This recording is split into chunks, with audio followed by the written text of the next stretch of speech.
Cheers. Awesome. My name is Julia. I'm one of the dietitians at the Center for Functional Medicine. I am here to do a little demonstration and talk a little bit about eating the rainbow. This is going to be an interactive little workshop. You guys are going to be creating your own little rainbow yogurt bowls because, you know, some people like more berries and less, you know, apples, etc., more nuts. So you're going to have some flexibility to kind of listen to what your body wants and then create a lovely yogurt bowl. So I'm going to go ahead and get started. I'm going to kind of prep the bowls or cut up some of the fruit and kind of talk about some health benefits. The ingredients for this recipe, I love yogurt bowls because you can put a lot of stuff on them. I think yogurt is just like a canvas for adding a bunch of stuff on top of it. But essentially the recipe that we're using is I've got some Greek yogurt here. That's kind of like the base of the recipe. And let me put some gloves on. I already washed my hands and I've already washed all of the produce. But the base of the recipe is Greek yogurt. And I picked Greek yogurt over regular yogurt because Greek yogurt is significantly higher in protein. And protein is essential for building lean body mass, maintaining muscle mass. We need adequate protein for blood sugar stabilization. We need real protein to create neurotransmitters for our brain. We need protein for hormone production. So getting adequate protein is essential every single day. And for breakfast, I love yogurt as an option. Like I said, it's kind of like a little canvas where you can put a bunch of goodies on top and make it a nice protein-rich, fiber-rich meal. So that's what we're doing. And we're adding a bunch of color. So the yogurt that I picked is a plain, unsweetened Greek yogurt. With yogurt, I always like to remind people that they can add a lot of sugar to yogurt. So I prefer a unsweetened plain version and to add your own natural sweetener to it.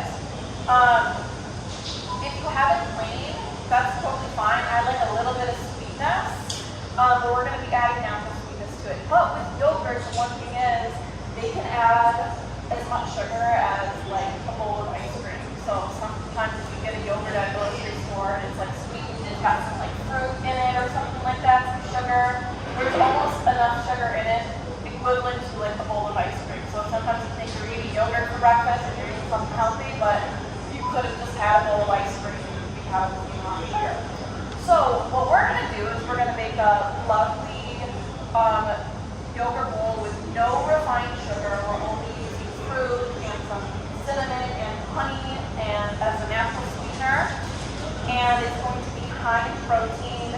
Another thing about yogurt, and something that I like to do when I do these demonstrations, is I like to kind of like talk about nutrition, benefits of the foods that I picked for the recipe. So yogurt.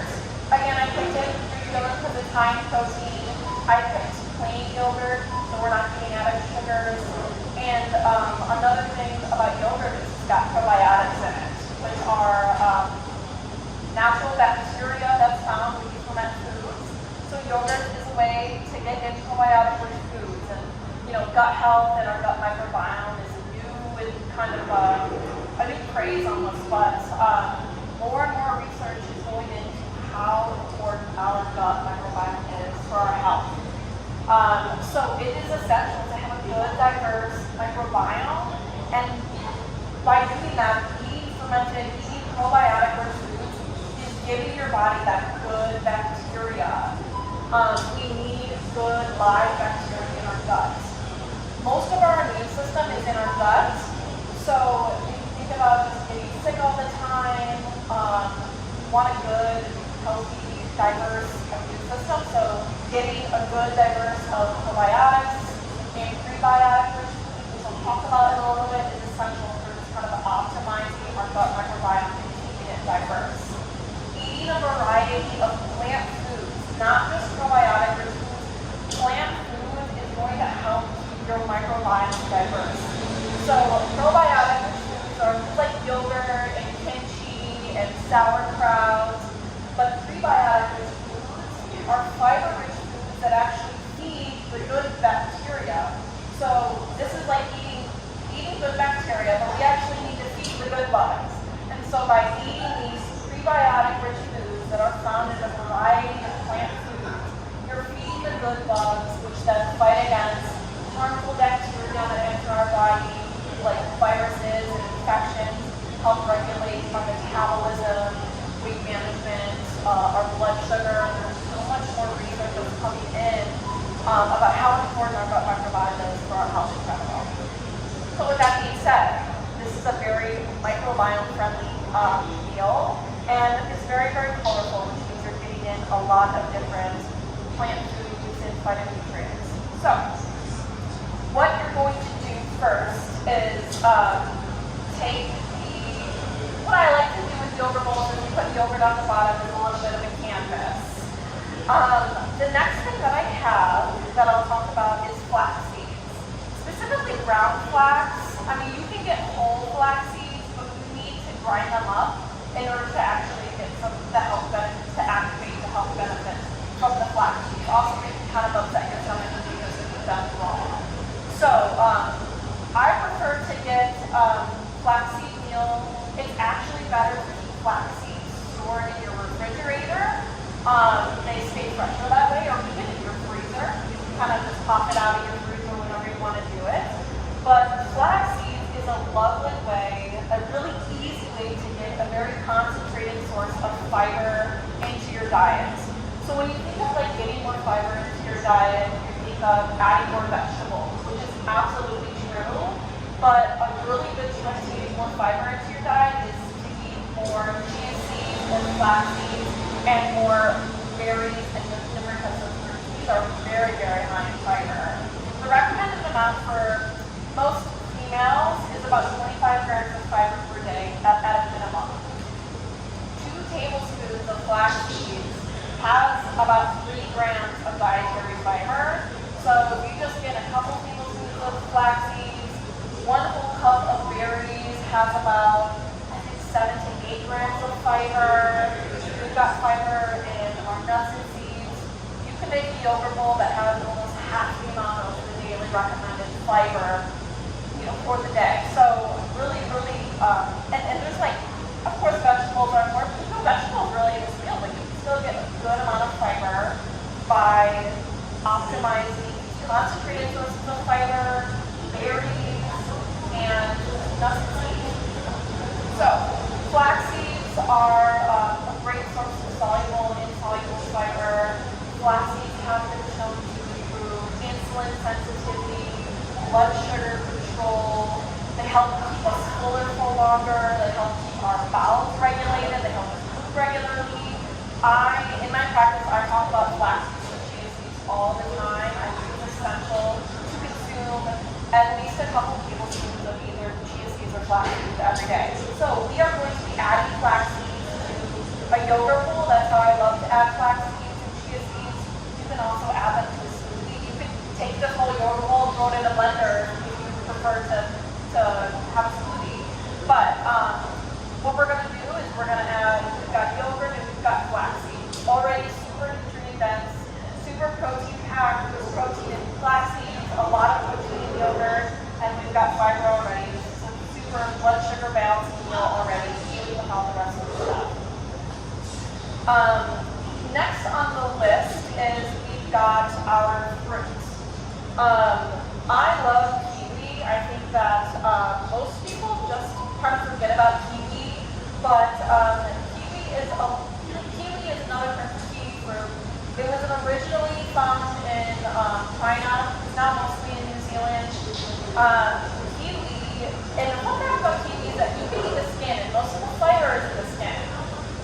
Kiwi is very, very high in fiber. I think 1 kiwi has about 5 grams of fiber, so like more than even the flax seeds. There was actually a study done on people with irritable bowel syndrome, and there's a compound in kiwi, an enzyme in it that helps break down food and helps keep our digestive system going. So patients who had a couple kiwi per day noticed a better improvement in their bowel movements. So a lot of people who come to my practice struggle with bowel movements. I encourage them to eat kiwis regularly to get in that soluble, insoluble fiber and to just really support their gut microbiome and build stuff. So we've got kiwi. I'm going to cut some of them up because we obviously need them cut onto a bowl. I'm going to keep the skin on because, like I said, the skin is edible. I know some people are scared of the skin, so I'm going to cut off some of the skin on a couple of them, but I encourage you to try it. It is edible and I washed it. If you're not a fan, that's totally fine. The golden kiwis, I don't know if they have them here, but the golden kiwis, the skin is much softer, so those are the ones that I definitely would recommend eating the skin, but I'm going to cut these up and put them back on the plate so you can have that. So we've got some green here in the kiwi, because I know the theme for this month is eating the rainbow, so we've got some green, and I know that the typical standard American diet is mostly beige foods. You know, when you think about like beige foods, you think of like bread, pasta, potatoes, things like that, which do provide some health benefits. Like you can see on the phytonutrient list, there are health benefits in yellow beige foods, but you're not getting all the vitamins and minerals that you need. Most beige foods are highly processed, very stripped of all their nutritional quality and vitamins and minerals. So a lot of my patients that I see, I really just encourage eating more colorful-rich foods. Eating healthy and feeding your gut microbiome does not need to be as complicated as maybe they think it is. Most of my patients, we just talk about eating a rainbow and eating more plant diversity, and they notice an improvement in a lot of different areas. They notice that they're feeling better, they have more energy throughout the day, they're likely eating more vitamins and minerals than they were eating before. Kiwis especially are super high in vitamin C. I know a lot of people, of course during like the flu season and in the cold season, they want to get more vitamin C. Vitamin C isn't just in oranges and grapefruit, especially if you can't do a lot of citrus. Vitamin C is very high in kiwi. It's also really high in strawberries and berries. It's also high in peppers. So this meal particularly is very nutrient dense and really high in vitamin C. It's definitely something I do too when I am, feeling like it's, we've got some cold in the air and, I always get sick when the seasons change. So I always try to get more vitamin C in my diet when that's so we've got the kiwi. I'm going to put it in the bowl. I'm going to do the last kiwi and I'm going to de-skin it just for those who are just not really, who had kiwi skin before and I'm a big fan. Let me just quickly skin that.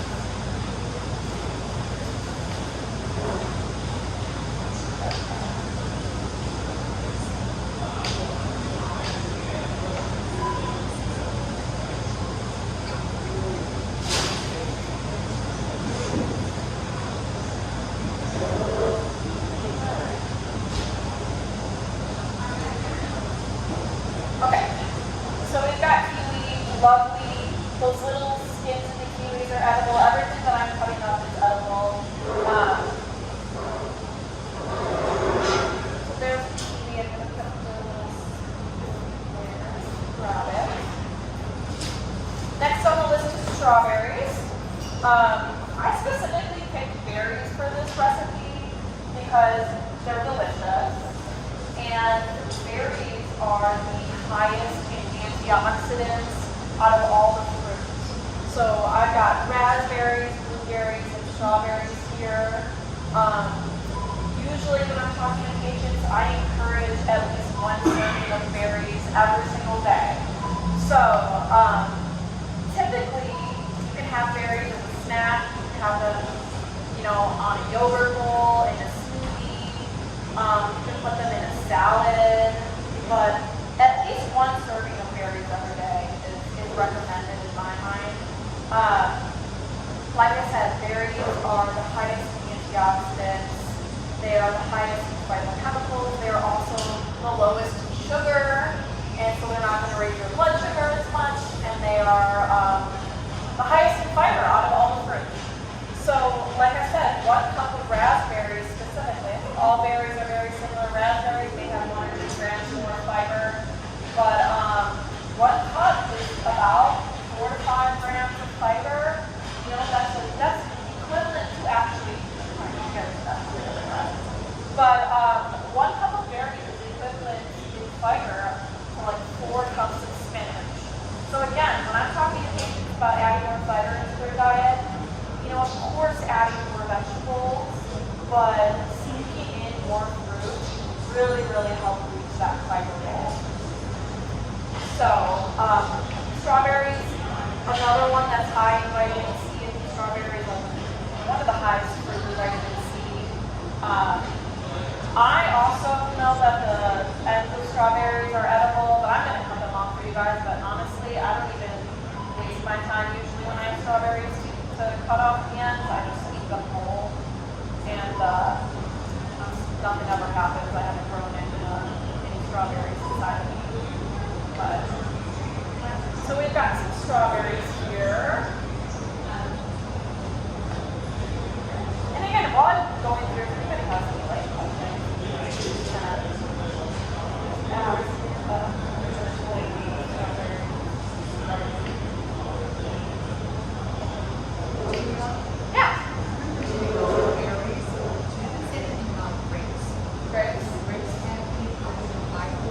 Grapes are grapes are high in fiber. Grapes have something in it called resveratrol.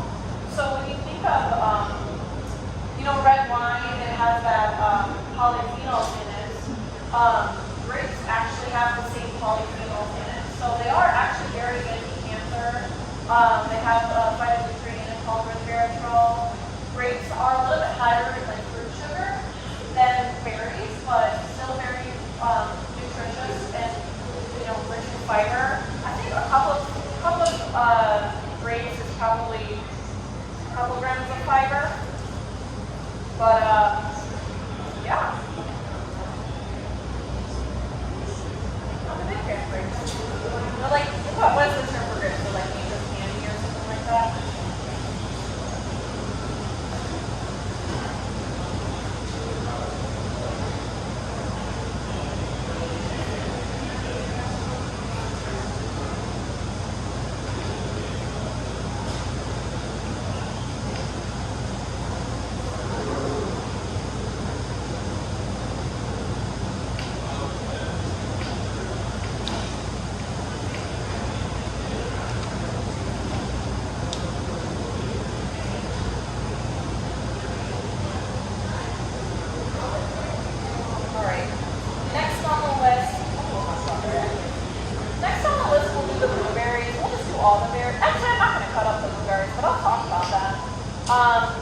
These blueberries are huge. They look delicious. I'm excited to try that.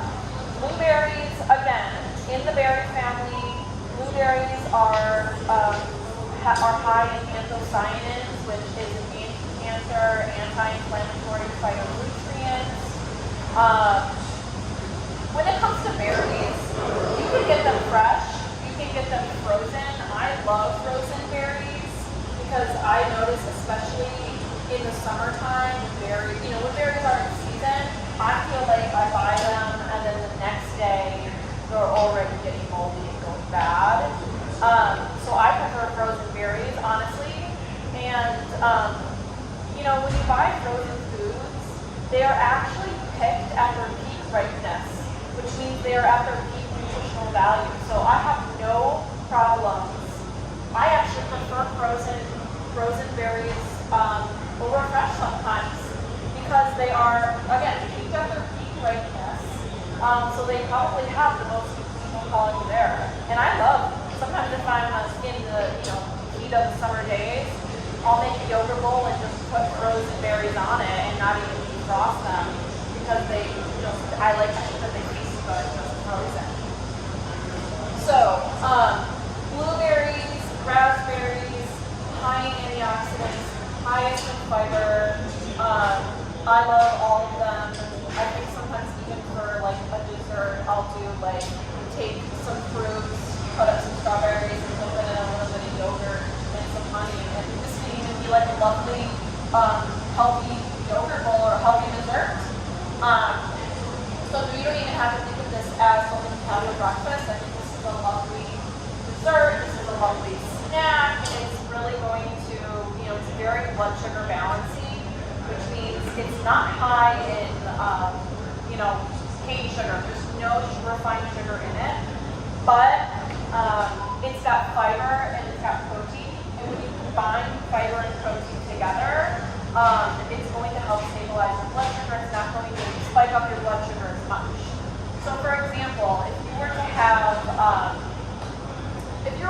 maybe an apple just alone, it's got fruit sugar in it. If you combine it with nothing else, it might raise your blood sugar a little bit because it's got natural fruit sugar. But when you take an apple, for example, and you add protein like yogurt, and you've got fiber in it with flaxseed and other berries and nuts and seeds, it's not going to raise your blood sugar as much. So I think when you have, fruit or just sugary, high sugary foods in general, combining them with some protein, some fiber, like if you're having maybe a banana, have it with a little bit of almond butter or peanut butter or a handful of nuts and seeds. It's actually more blood sugar balancing. It's not going to raise your blood sugar as much than if you just had the banana or the apple alone. But I'm cutting up the apple now to put on the bowl. Apples are very high in fiber, especially if you have skins. With most fruits and vegetables, most of the fiber and nutrition content is in the skin. So I really, want you to make sure that when you're having fruit, as long as you can, tolerate it, but make sure you have the skins. Don't skip on the skins.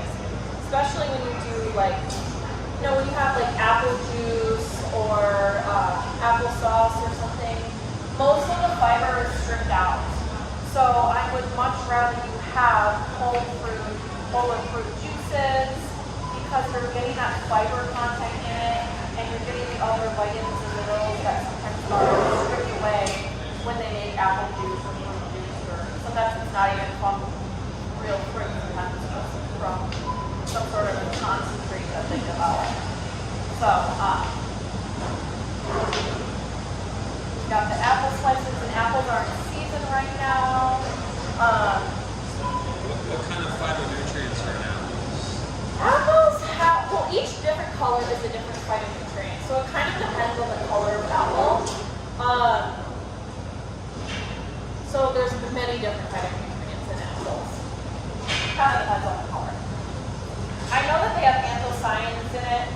Fiber has, apples have a type of fiber in it called pectin, which helps support blood sugar regulation and regular bowel movements as well. So kind of similar to kiwis. Very blood sugar balancing and really good for just regular bowel movements. Alright, I think I got a good amount of apples. And then we are moving on to the nuts and seeds, which I don't even think I need to cut up. Unless we can, I can try to cut up some of the almonds, but I don't know, that might be kind of hard with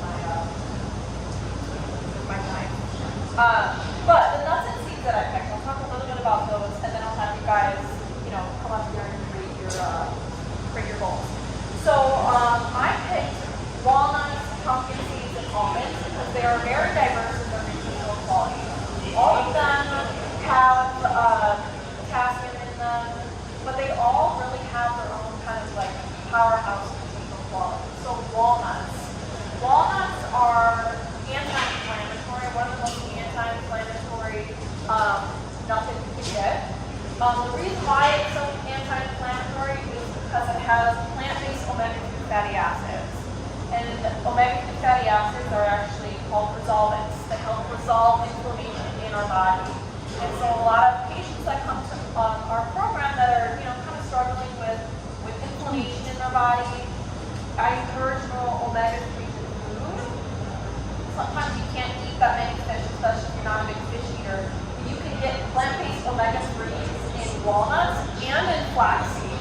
So this is a very omega-3 rich meal. So like very anti-inflammatory. Omega-3s are essential, which means that we need to get them. Our body doesn't create them on their own. We need to get them from foods. So if you're not a big fish eater, that's great. But walnuts and flax seeds and chia seeds are just plant-based sources of these anti-inflammatory foods. So walnuts I picked for the omegas and the heart health they have. Pumpkin seeds are probably the highest seed in iron. So really high in iron. Pumpkin seeds also are very high in magnesium, and so are almonds.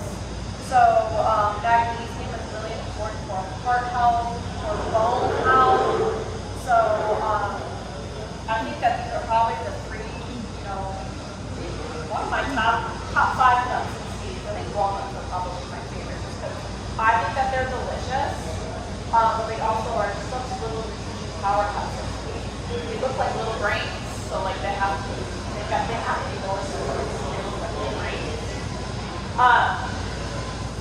So I like when I'm making yogurt bowls. Of course, granola is like a good topping that you could do, but oftentimes granola can be pretty sugary.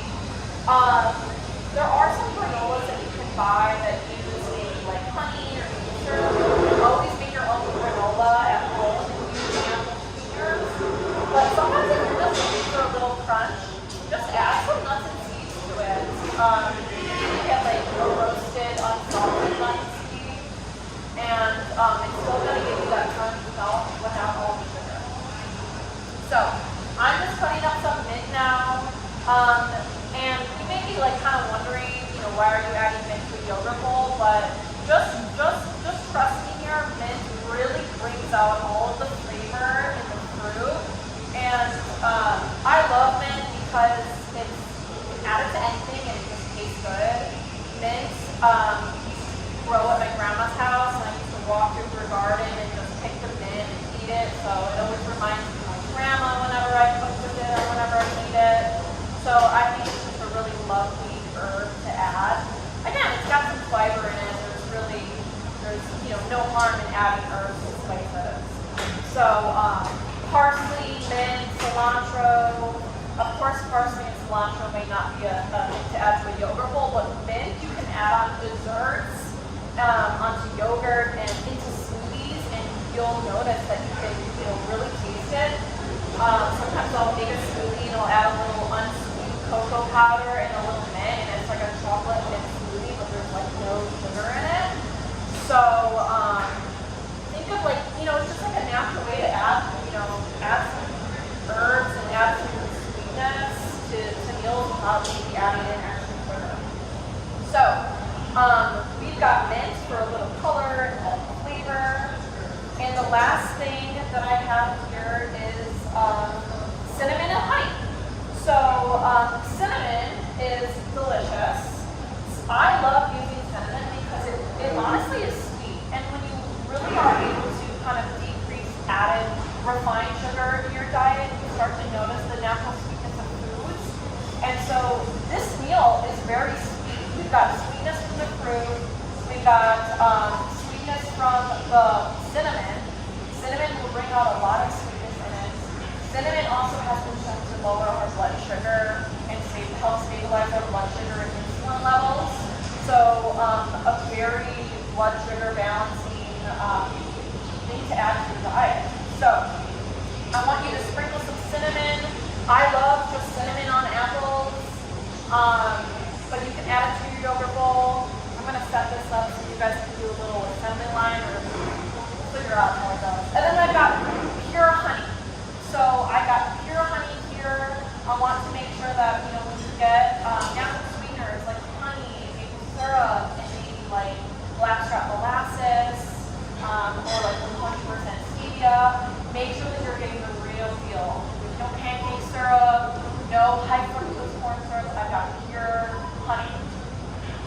a little bit goes a long way with honey, like maybe like a little drizzle. Some people, when they make these yogurt bowls, are like, you know what, I don't even need the honey. The sweetness was in all of the other fruits.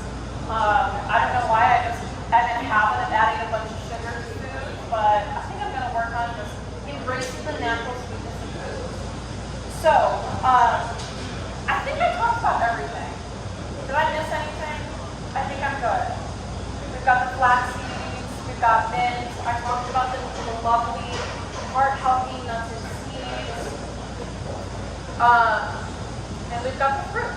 So I'm going to set this up, and then if anybody wants, if you don't have to, if you're not feeling a yogurt bowl, but I've got little bowls here, I'm going to configure this in a way that makes sense in my mind. So I'm going to put the yogurt here. You can come and make your own,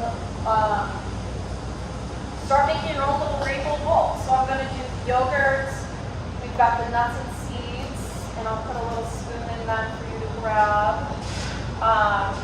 Definitely add some of the flax seeds, especially if you haven't had, if you've never had flax seeds before. I encourage you to try it, honestly. They're a little nutty in taste, but I think that sometimes we eat things and we're like, yeah, it doesn't taste like necessarily that good, but it's really good for my health, so I just do it because I know it's good for my health. And that's kind of how I feel about flax seeds and chia seeds. But I'm going to put the cinnamon and the honey kind of over here. I'll move the fruits. And then you can, we'll come up and assemble your fruit bowls. And I encourage you to, keep it as diverse and try everything. And I can always cut up a little more for Missy. But ask away any questions. But who wants to go first? Yeah. Strawberry. Yeah. Apples, I've heard not. With apples, I probably wouldn't eat apple seeds. Like with strawberries, obviously those seeds are like so small that, you can eat them and they're fine. Apple seeds, I mean, you're fine if you eat them. Like, I don't think anything bad's gonna happen. You're not gonna like throw an apple in your stomach, but it's probably, it might hurt your stomach a little bit. Oh, I've never heard of that, but I probably wouldn't eat that just because it doesn't sound delicious to me. But yeah,